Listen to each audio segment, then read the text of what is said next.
आपका TMC knowledge में। और आइए देखते हैं बीपीएससी प्रधान शिक्षक के लिए ये हमारा तीसरा प्रैक्टिस सेट का ये डीएलएड विषय के कुछ प्रश्न हैं। इसके पहले इस प्रैक्टिस सेट के आपने 132 नंबर तक के प्रश्नों को देखा था और इसके बाद के जो इसमें 18 प्रश्न शेष रह गए थे और उन्हीं प्रश्नों को हम आज इस वीडियो में देखने का प्रयास करेंगे।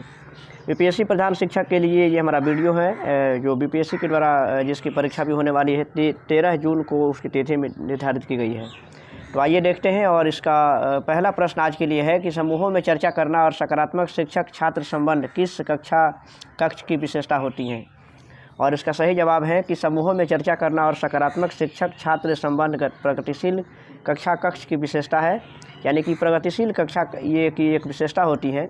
प्रगतिशील शिक्षा का एक भाग है जो हर बच्चे की क्षमता में विश्वास करती है और शिक्षक बच्चों को उनके ज्ञान और प्रतिभा को प्रभावी ढंग से उपयोग करने के लिए आत्मनिर्भर और उत्पादक बनाने के लिए करके सीखने को बढ़ावा देते हैं। तो प्रगतिशील शिक्षा की जो संकल्पना है वो जॉन डेवी ने दिया था। इसके पहले भी हमने बताया था आपको कभी कि जॉन डेवी ने ये जो है कि जॉन डेवी ये प्रगतिशील शिक्षा के सिद्धांतों को इन्होंने दिया था। तो इस तरीके से इस प्रश्न का सही जवाब ऑप्शन ए में दिया हुआ है कि ये प्रगतिशील कक्षा कक्ष की विशेषता होती है। और इसके बाद के प्रश्न है कि निम्नलिखित में से किस संवैधानिक अनुच्छेद में राज्य द्वारा वित्त पोषित शिक्षण संस्थान में सभी नागरिकों को प्रवेश देने का प्रावधान किया गया है। काफ़ी अच्छा प्रश्न है और इसका सही जवाब है कि अनुच्छेद 29(2) में राज्य द्वारा वित्त पोषित शिक्षण संस्थानों में सभी नागरिकों को प्रवेश देने का प्रावधान किया गया है। धारा 29(2) जो है यानी कि अनुच्छेद जो 29(2) है, राज्य द्वारा पोषित या राज्य निधि से सहायता प्राप्त करने वाली किसी भी शिक्षा संस्थान में किसी नागरिक को धर्म, जाति, भाषा या उनमें से किसी भी एक के आधार पर प्रवेश देने से रोका नहीं जा सकता है। ये प्रावधान उसमें किया गया है। इसका सही जवाब ऑप्शन डी में दिया हुआ है यानी कि 29D इसका सही आंसर होगा। इसका नेक्स्ट प्रश्न है कि यौन और लैंगिक व्यवहार की अपेक्षा अभिप्रेरक जिसको पावर मोटिव कहा जाता है उसको व्यक्तित्व का शक्तिशाली कारक किस मनोवैज्ञानिक ने माना है।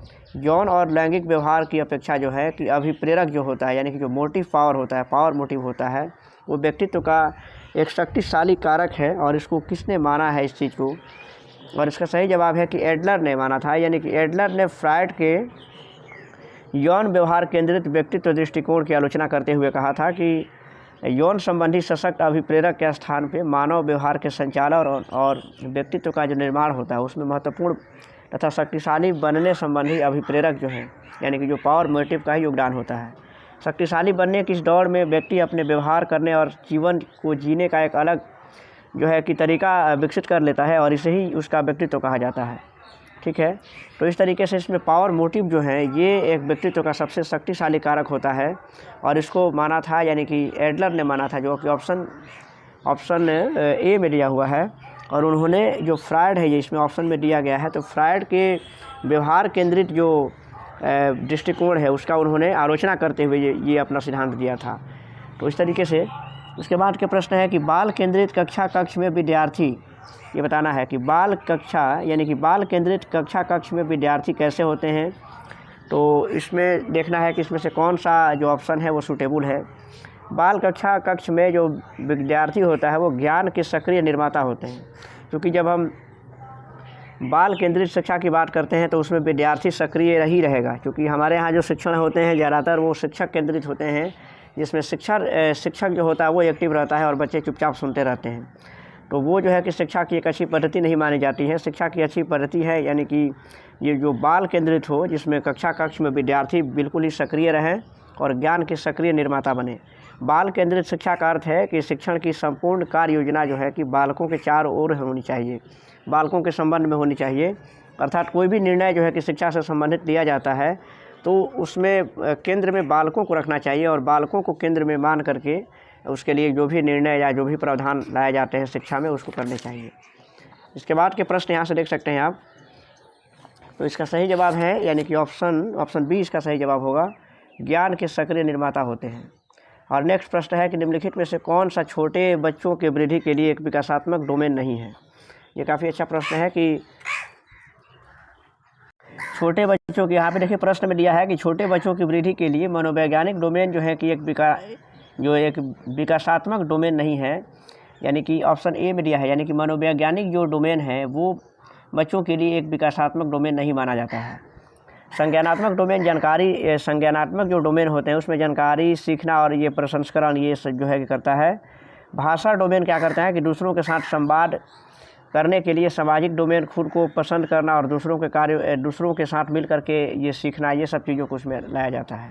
तो विकासात्मक डोमेन, ये जो मनोवैज्ञानिक डोमेन यानी कि विकासात्मक डोमेन नहीं है। इस तरीके से इसके बाद के प्रश्न है कि यदि बुलाए जाने पर कुछ छात्रों के माता पिता या अभिभावक जो होते हैं आकर शिक्षक से नहीं मिलते हैं तो शिक्षक को क्या करना चाहिए। क्योंकि कई बार होता है कि हम जो शिक्षक हैं वो उनके बच्चों के माता पिता या अभिभावकों को बुलाते हैं, बहुत से गार्जियन नहीं आते हैं। तो ऐसे स्थिति में एक सफल जो एक अध्यापक है, यानी कि अध्यापकों के बुलाने के बाद भी अगर कुछ अभिभावक अगर नहीं आते हैं तो अध्यापक को माता पिता अध्यापक को जो क्या करना चाहिए कि माता पिता या उसके संरक्षक को यानी कि अभिभावक को पत्र लिखना चाहिए कि वो आकर के विद्यालय में मिले, ताकि उनके बच्चों के विकास या उनके बच्चों के जो व्यवहार है उस विषय पे बात किया जा सके और उसमें शिक्षा में गुणवत्तापूर्ण सुधार लाया जा सके। नेक्स्ट प्रश्न है कि एक शिक्षक को सफल माना जाता है यदि वह क्या करेगा इसमें से, यानी कि किस कार्य के आधार पे एक अध्यापक को सफल शिक्षक माना जाता है। तो एक शिक्षकों को जो है कि सफल माना जाता है यदि वह विषय वस्तु को पूर्ण व्यवस्थित तरीके से प्रस्तुत करता है। क्योंकि शिक्षक की ये सबसे बड़ी विशेषता यही होनी चाहिए कि जिस विषय वस्तु को या जिस विषय को, जिस टॉपिक को वो बच्चों के बीच में रखना चाहता है उसकी पूरी जानकारी उसको हो और वो पूर्ण व्यवस्थित तरीके से उस टॉपिक को या उस विषय वस्तु को बच्चों के सामने रखें, और ताकि वो जो है कि बच्चे उसमें ज़्यादा रुचि लेते हुए अपने ज्ञान को बढ़ा सकें और उसमें अपने विकास, अपने जो है कि अधिगम स्तर को बढ़ा सकें।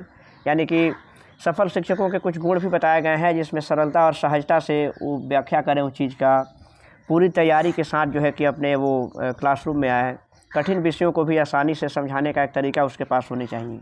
तो ये सभी जो है कि एक सफल शिक्षक के गुण है, यानी कि ऑप्शन बी में सही जवाब दिया हुआ है। और इसके बाद के प्रश्न यहाँ से है कि शिक्षण के प्रति अति सक्रिय रवैये यानी कि अति सक्रिय दृष्टिकोण का क्या मतलब होता है। और इसका सही जवाब है कि शिक्षण के प्रति अति सक्रिय दृष्टिकोण का मतलब है कि गतिविधियों के माध्यम से सीखना। परिवर्तनकारी दृष्टिकोण से शिक्षा देने का अभिप्राय जो है कि गतिविधियों के द्वारा ही प्रशिक्षण देना होता है। तो इस तरीके से ऑप्शन ए में सही जवाब दिया हुआ है। और देखिए इसके बाद के प्रश्न है, यानी कि हार्वर्ड गार्डनर के सिद्धांत में सोच को व्यक्त करने के लिए धारा प्रवाह और लचीले ढंग से भाषा का उपयोग करने की क्षमता ये किस बुद्धि की विशेषता है। यानी कि अपने सोच को व्यक्त करने के लिए धारा प्रवाह और लचीले ढंग से भाषा का उपयोग करना जो है कि ये किस क्षमता की एक विशेषता होती है। तो आप भी इसका अंदाज़ा लगा सकते हैं कि अगर धारा प्रवाह ढंग से और लचीले ढंग से भाषा का प्रयोग किया जा रहा है तो ये भाषाई वृद्धि का यानी कि भाषाई बुद्धि का एक विशेषता है। क्योंकि जब हम अगर बच्चे की या जिस व्यक्ति की अगर भाषाई जो है कि बुद्धि अगर तीव्र होती है तो वहीं अपने सोच या अपने जो भावनाओं को अच्छे तरीके से व्यक्त कर सकता है धारा प्रवाह तरीके से और लचीले ढंग से, यानी कि अपने भावों को अच्छे तरीके से व्यक्त कर सकता है। तो ये भाषाई बुद्धि की एक विशेषता होती है। और चूँकि ये हार्वर्ड गार्डनर जो थे वो बुद्धि सिद्धांत के प्रतिपादक हैं और इस सिद्धांत के प्रतिपादन में गार्डनर ने स्थापित किया है कि बुद्धि एकाकी न हो करके क्या होती है कि बहुकारकीय होती है। क्योंकि बुद्धि जो है कि बहुत से कारकों पे, बुद्धि का विकास जो होता है वो बहुत से कारकों पे निर्भर करता है। गार्डनर के अनुसार सामान्य बुद्धि में 9 तरह की क्षमताएं या बुद्धि जो है कि सम्मिलित होती हैं। अब ये 9 तरह की कौन कौन से हैं, यानी कि 9 प्रकार की जो बुद्धि है वो प्रत्येक जो है कि एक दूसरे से स्वतंत्र होती हैं। क्योंकि जब हम बुद्धि या विवेक की बात करते हैं तो ऐसा नहीं है कि किसी वो एक ही पहलू पे वो ज़्यादा उसमें विकास होता है। तो ये जो 9 बुद्धि गार्डनर ने बताई हैं वो आप देख सकते हैं। इसमें पहला है कि सही जवाब है भाषाई बुद्धि का ये विशेषता है। इसके बाद के प्रश्न है कि 4 साल के राहुल को एक गुड़िया उपहार में मिलने पर, यहाँ पे थोड़ा सा देखिएगा, 4 साल के राहुल को एक गुड़िया उपहार में मिलने पर वह बोला मैं इसका क्या करूँगा। लड़के गुड़ियों से नहीं खेलते, यह क्या दर्शाता है। यानी कि किसी बच्चे को किसी ने गुड़िया उपहार किया तो वो बोला कि मैं इसका क्या करूँगा, और ये चूँकि लड़के जो है कि गुड़ियों से तो नहीं खेलते हैं, इसका क्या मतलब है। तो इसका मतलब है कि लड़कों में ये उस बच्चे में जो है कि जेंडर जो है कि रूढ़िवादिता है, क्योंकि वहाँ पे लैंगिक जो भेदभाव है वो उस बच्चे के अंदर है। यानी कि इसका सही जवाब होगा कि जेंडर रूढ़िवादिता से वो ग्रसित है। क्योंकि ये चीज़ें जो है कि जेंडर रूढ़िवादिता में ही आती हैं कि जेंडर रूढ़िवादिता जो है अपेक्षाकृत स्थिर और अति व्यापक अभिवृत्ति है और व्यवहार को संदर्भित करता है, जो किसी व्यक्ति विशेष के लिए उसके जैविक लैंगिक आधार पे लिंग के आधार पे सामान्य और उपयुक्त माना जाता है। जिसमें बच्चों के बीच में हम देखते हैं कि बालक और बालिकाओं के बीच में लिंग के आधार पर भेदभाव होता है, जिसके कारण बालिकाओं को यानी कि समाज में शिक्षा और पालन पोषण में भी बालकों से भिन्न स्तर पर रखा जाता है, जिससे वो पिछड़ जाती हैं। हालांकि आज ये सब चीज़ें समाप्त हो रही हैं और सभी लोग जो है कि इस विषय में जागरूक हैं। एजुकेशन धीरे धीरे बढ़ रहा है, इससे लोगों में ये समझ आ रही है कि बच्चे और बच्चियों में किसी प्रकार का फ़र्क नहीं होना चाहिए। इसके बाद के प्रश्न है कि सीखने के आकलन के बजाय सीखने के आकलन के बजाय सीखने के लिए आकलन सुनिश्चित करने के लिए शिक्षक को चाहिए, एक शिक्षक को क्या करना चाहिए? और इसका सही जवाब है कि शिक्षक को चाहिए कि वह जो है कि शिक्षण अधिगम की दैनिक प्रक्रिया में आकलन को शामिल करें, यानी कि ऑप्शन बी सही जवाब है इसके लिए। और इसके बाद के प्रश्न यहाँ से हैं कि 144वां प्रश्न होगा कि ये बताना है कि किसके इस्तेमाल से विद्यार्थियों में की उपलब्धि में जो है कि ये कमी या वृद्धि होने की संभावना होती है। तो पहले तो आपको यहीं पे सोचना पड़ेगा इस ऑप्शन के अनुसार से। तो इसका सही जवाब है कि देखिएगा सामाजिक सहयोग, यानी कि सामाजिक सहयोग के इस्तेमाल से विद्यार्थियों की उपलब्धि में जो है कि क्या होता है कि वृद्धि होने की संभावना होती है। तो सामाजिक सहयोग जो है यानी कि जन्म के समय बालक कुछ नहीं कर पाता है, वह समाज के सहयोग के बिना मानव प्राणी के रूप में विकसित नहीं हो सकता है। मतलब बालक का पालन पोषण जो है कि प्रत्येक समाज अपनी विशेषताओं को विभिन्न कार्यों में प्रकट करते हैं, इसे बालकों का सामाजिक विकास कहते हैं। और बाल अवस्था के समय में जो बालक बालिकाओं में सामाजिक जागरूकता, चेतना या समाज के प्रति जो रुझान है वो विशेष मात्रा में पाया जाता है। तो इस तरीके से सामाजिक सहयोग के इस्तेमाल से विद्यार्थियों में हम जो है कि उनके विद्यार्थियों की उपलब्धि में जो है कि वृद्धि होने की संभावना होती है सामाजिक सहयोग की वजह से।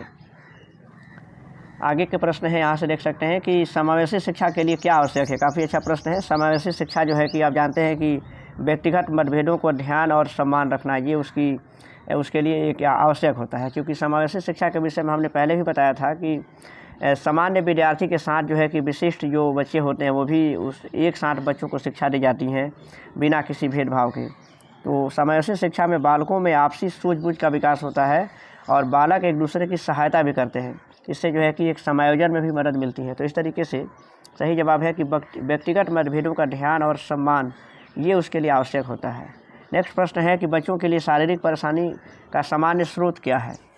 बच्चों के लिए शारीरिक परेशानी का सामान्य स्रोत, और इसमें देख लीजिएगा कि स्कूल का लंबा रास्ता है, शारीरिक दंड दिए जाते हैं, भारी स्कूल बैग है और कक्षा का लंबा सत्र है। तो ये शारीरिक परेशानी का कारण बन जाता है, क्योंकि अगर स्कूल जाने के लिए बच्चों को काफ़ी लंबा रास्ता तय करना पड़ता है, स्कूल में उसकी गलतियों पर उसे शारीरिक दंड दिया जाता है, स्कूल का जो बैग है वो काफ़ी भारी है, यानी कि उसका जो वास्ता है, और एक स्कूल कक्षा का सत्र जो है कि वो अगर ज़्यादा लंबा हो जाए तो भी बच्चे ऊबने लगते हैं और शारीरिक रूप से उनमें परेशानी आने लगती है बैठने को लेकर के या अन्य तरीक़ों से।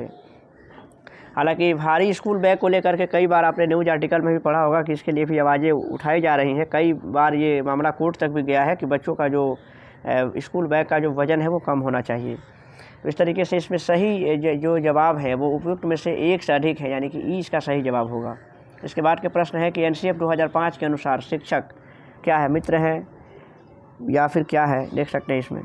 तो एनसीएफ 2005 जो है यानी कि राष्ट्रीय पाठ्यचर्या की जो रूपरेखा है 2005, उसके अनुसार शिक्षक की भूमिका सुविधा प्रदाता के रूप में उसको कार्य करना चाहिए।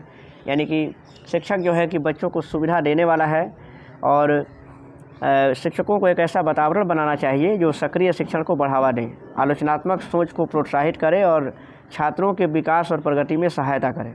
तो इस तरीके से इसके बाद के प्रश्न यहाँ से देख सकते हैं कि क्या आप इस कथन से सहमत हैं कि एनसीएफ के अनुसार शिक्षक ज्ञान का सह निर्माता भी है।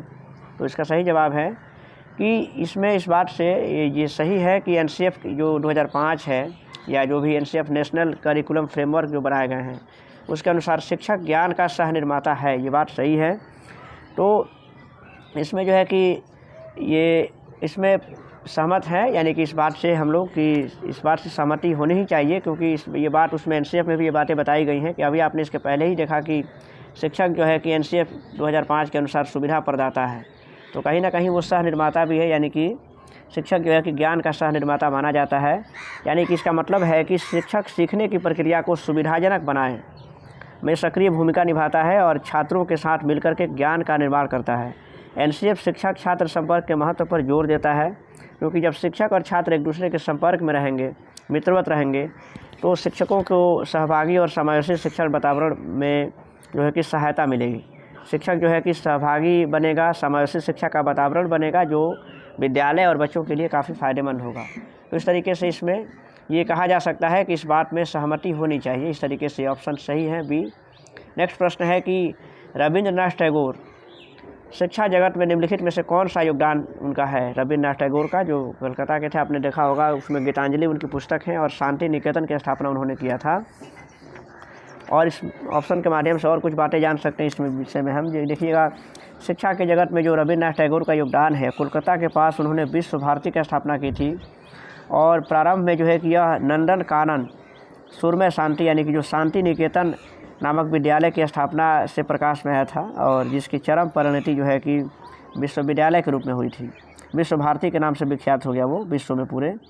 तो ये वर्तमान में एक केंद्रीय विश्वविद्यालय भी है। इस तरीके से शिक्षा के क्षेत्र उनका योगदान रहा है, यानी कि विश्व भारती की स्थापना, ये उनका एक बहुत बड़ा योगदान है।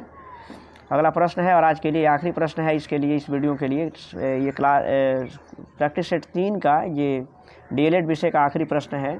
आप देख सकते हैं, गांधी जी ने अपना शिक्षा दर्शन में किसका समन्वय किया है? गांधी जो है, यानी गांधी जी ने भी शिक्षा में अपने दर्शन के दिया है, यानी कि उनके विचारों को हम पढ़ते भी हैं। तो गांधी के शिक्षा दर्शन में प्रकृति और आदर्शवाद का स्पष्ट जो है कि संगम दिखाई देता है।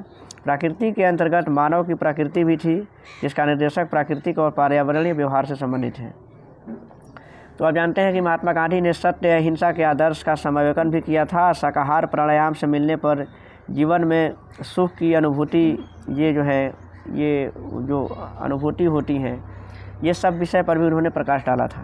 तो इस तरीके से इसमें प्रकृति और प्रकृतिवाद और आदर्शवाद, ये जो है कि उन्होंने इसमें सिद्धांत अपने शिक्षा दर्शन में इसका समन्वय किया था। ऑप्शन ए सही जवाब है इसके लिए। तो यहाँ से देख सकते हैं कि ये जो है कि प्रैक्टिस सेट 3 का ये डीएलएड विषय के कुछ प्रश्न हैं। 18 प्रश्न थे और हमें लगता है कि ये 15-16 मिनट हो भी गए आपके, तो इसमें में आप इसको समझ सकते हैं। अभी प्रैक्टिस सेट 4 का भी ये जो डीएलएड विषय का प्रैक्टिस सेट है वो भी अपलोड होगा जल्द ही। वीडियो पे आप लाइक कीजिएगा वीडियो को, चैनल पर नए हैं तो सब्सक्राइब जरूर कीजिएगा और जहाँ तक हो सके वीडियो को अधिक से अधिक शेयर कीजिएगा, क्योंकि आप सबों का सहयोग मिलता है और मैं उम्मीद करता हूँ कि आगे भी आपका सहयोग मिलता रहेगा।